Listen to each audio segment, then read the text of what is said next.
Reese's peanut butter cups are the greatest, but let me play devil's advocate here. Let's see. So, no, that's a good thing. That's definitely not a problem. Reese's, you did it. You stumped this charming devil. Every team, every topic, everywhere. This is Believe. Hallo und welcome to Gegenpressing, the Bundesliga podcast. This is the Europa League reaction show. First of all, Stefan, before we dive into it, how's it going? How's your evening going? You're right. I'm good. We've been struck with some minor tragedy in the Binkowski household. Our dog, unfortunately, was struck down with a nasty back injury. She's okay. She's on the mend, but it's meant that she's been more or less kind of can't use her back legs, and we've had to use a sling to kind of help her get around. And at half time of this Europa League final, I was in my back garden in torrential rain trying to help my dog do a poo. And I honestly think I was probably in a better mood than Xabi Alonso was at that moment in time. And I think that probably sums up this game of football. Yeah, barely, I think. May 27th, 2023. You know what that date signifies, Stefan? Was it the last time Bochum won a football game? It was, well, yeah, they beat Bayer Leverkusen.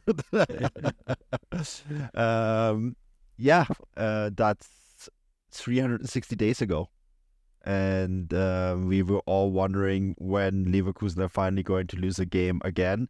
I fully admit it, my money was on the DFB Pokal final against Kaiserslautern. Just simply, anyone who read my Substack on Kaiserslautern, and they have a monument right in front of the stadium where they basically have a saying about underdogs and how that unleashes, it unleashes unimaginable strength that can give you the belief to win a game. I guess Atalanta have harvested that energy as well to do to Leverkusen, but no one else has been able to do. And I don't know how you felt about this game, but I had the sense about 10 minutes in that this could be the day where it just doesn't happen.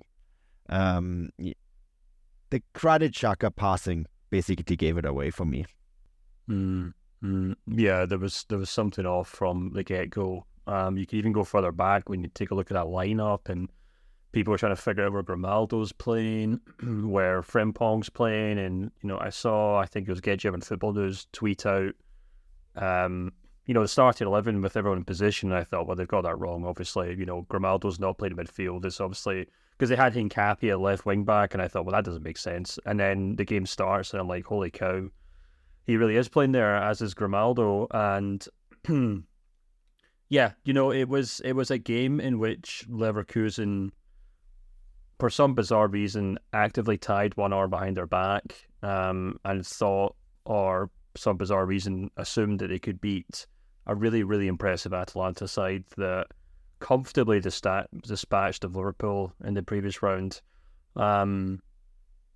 And yeah, I said at half time, it was probably the worst 45 minutes I've seen of Leverkusen all season. The second half wasn't much better. And, I'm sure we'll get into the tactics and the squad selection and, how the game played out, but it felt to me like they were well beaten by a very good team, and perhaps they would have done so. Perhaps that would have happened either way, regardless of how Alonso set up his team. But it felt like the way that Leverkusen set up and the way that they tried to play really limited their ability to win this football match. And I hope this doesn't come across as me being some kind of frustrated Bundesliga fan. I think Atalanta absolutely deserve it, and Gasperini's been a miracle worker at that club for a number of years now. But I'm still quite shell-shocked from the decisions that Xabi Alonso made in this football game. Thank you for listening to Believe.